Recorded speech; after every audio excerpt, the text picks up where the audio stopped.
শেখ হাসিনার আমলে বড় লোক হয়ে গেছি। খালি জুলাই লিয়া ব্যস্ত, কৃষকের দিকে কোনো নজর নেই, খালি জুলাই জুলাই জুলাই জুলাই ওরা ধীরে খেত, আমরা আর আনন্দ করবো না। টাকা পয়সা আছে, খাওয়া নেই, দাওয়া নেই, কিচ্ছু নেই। আলুরা কি বিপদে পড়ছি আমরা।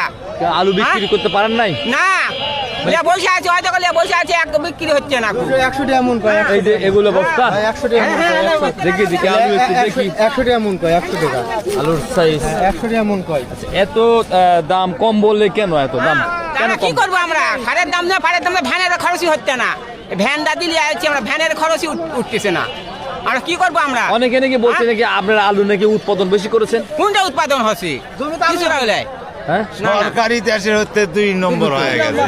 হ্যাঁ সরকারের কোনো ইয়ে নেই। সরকারি 2 নম্বর। সরকার কৃষকের দিকে তাকাচ্ছে না, কৃষকের কি অবস্থা যাচ্ছে তার দেখতেইছে না। হ্যাঁ খালি জুলাই লিয়া ব্যস্ত, কৃষকের দিকে কোনো নজর নেই, খালি জুলাই জুলাই জুলাই জুলাই ওরা ধীরে খেত, আমরা আর আনন্দ করবো না। 2 বছর আগে বড় লোক আছে আলু করে।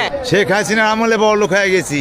মানুষ মানুষ বড় লোক হয়ে গেছে। কৃষক কৃষক আপনারা হ্যাঁ। কি চাষ করে বড় লোক এই হয়েছে? আলু করে গেছে, পেঁয়াজ। আলু করে পেঁয়াজ করে হসে, কৃষকরা উন্নত হয়েছে। উন্নত হসে। এই 2 বছর থেকে কৃষক যাচ্ছে ধ্বংসের দিকে যাচ্ছে। কবির সাহেব, জমি করতে টাকা লাগাইতে, হ্যাঁ জমি করতে 7.5 লাখ টাকা দাঁড়াতে ভাই। জমি করছে হ্যাঁ, গরু কথা লাগতেছে। গরু বেচা লাগতে না জমি, জমি হয় করতে লাগতে নাহলে জমি গরু বেচা লাগতে, নাহলে বাবা কিছু করা লাগবে, তাহলে কেন টাকা দেওয়া যাবে? সারে আর জমি চাষে, সারে আর জমি চাষ, জমি চাষেরই এখন 20,000 25,000 টাকা হলো জমি চাষের খরচ। সেটা কোথায় দিবে? কীটনাশকের টাকা দিবে, 500 টাকা বিঘা। সারের টাকা কোথায় দিবে? 500 টাকা বিঘা হচ্ছে জমি চাষ করা। 500 চাষ। 5টা 6 টাকা চাষ দেওয়া লাগিছে জমি। 7-8টা শেষা আরে এই জমি চাষের টাকা হচ্ছে কিভাবে বুঝছি?